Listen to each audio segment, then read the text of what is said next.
National Treasury says South Africa must make sure that systems to fight money laundering and terrorism financing are in place for the long-term benefit and not just to get off FATF's grey list.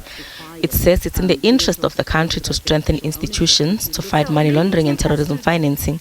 National Treasury's Ismail Momoniat says it was not surprising that South Africa got grey listed, given the weakened state of the country's institutions, including law enforcement, through state capture.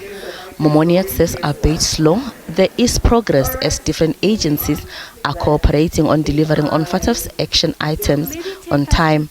Amongst others, FATF will need to satisfy itself that South Africa is investigating and prosecuting people using financial institutions to launder criminal proceeds, and that institutions are able to mitigate risks of being used for money laundering and terrorism financing, and that if these are picked up, they are reported to authorities. Whether we've done enough by February next year is the question. So even though the will is there and people are making progress, have they made enough progress for the assessors to say you've largely addressed it? That is going to be tough. So I think that's where we are. Let me just end by saying there are 2 or 3 that are really tough, okay?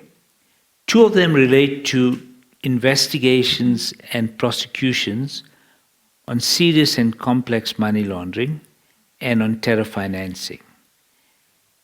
They're tough because we know in our process it takes too long to get anybody finally charged, or they don't get charged, or the investigations perhaps aren't taking place.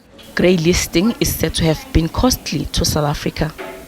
It's caused institutions to do much more due diligence when they onboard clients. It's brought a lot of friction into our financial institutions where more information is required. Obviously that costs more. And it's also made it more difficult for our institutions to compete overseas with foreign institutions where they compete in foreign markets. So it does definitely have an impact on us.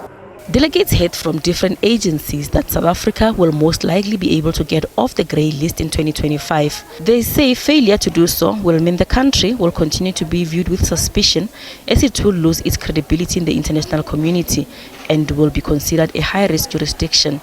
Durasa Fakomusi, SABC News, Johannesburg.